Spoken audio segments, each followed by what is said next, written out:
Hey guys, welcome back to our channel she cooks yummy. இன்றைக்கி ஒரு சூப்பரான veg sandwich தான் பண்ண போகிறோம். ரொம்ப குயிக்காக பண்ணிடலாம். மெஷர்மெண்ட்ஸ்லாம் டிஸ்கிரிப்ஷனில் இருக்க செக் அவுட் பண்ணிக்கோங்க.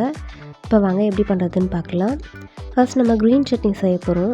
அதுக்காக ஒரு மிக்சர் ஜார் எடுத்துக்கோங்க. கொத்தமல்லி இலை சேர்த்துக்கோங்க. இதில் மல்லி எந்த அளவுக்கு எடுக்கிறீங்களோ அதில் பாதி அளவு மட்டும் புதினா ஆட் பண்ணிக்கோங்க. அது கூடவே பொட்டுக்கடலை, பூண்டு, இஞ்சி,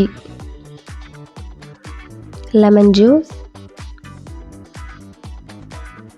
பச்சை மிளகாய்,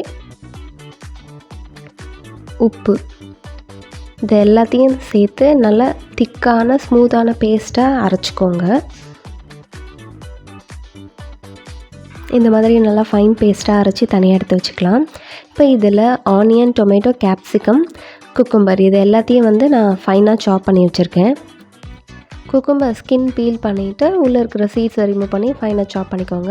தக்காளியும் அதே மாதிரி சீட்ஸ் எல்லாம் ரிமூவ் பண்ணிவிட்டு ஃபைனாக சாப் பண்ணிக்கோங்க.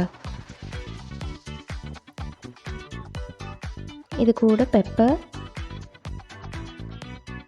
சால்ட், மயோனைஸ்,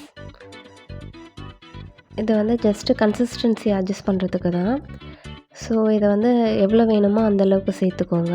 இப்போ நல்லா மிக்ஸ் பண்ணிக்கலாம் இது எல்லாத்தையும்.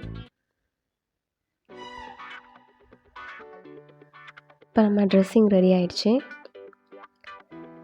ஒரு பேன் எடுத்துக்கோங்க. அதில் ப்ரெட், பட்டர் ஆட் பண்ணிவிட்டு நல்லா ஸ்ப்ரெட் பண்ணி அதுக்கப்புறம் அதை நல்லா டோஸ்ட் பண்ணி எடுத்துக்கோங்க. லைட்டாக டோஸ்ட் பண்ணால் போதும்.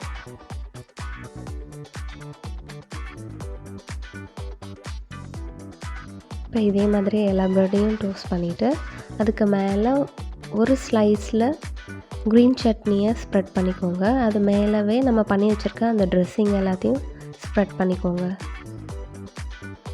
நல்லா எந்த அளவுக்கு வேணுமோ அந்தளவுக்கு ஸ்ப்ரெட் பண்ணிவிட்டு மறுபடியும் லைட்டாக சிம் பண்ணி டோஸ்ட் பண்ணிக்கோங்க.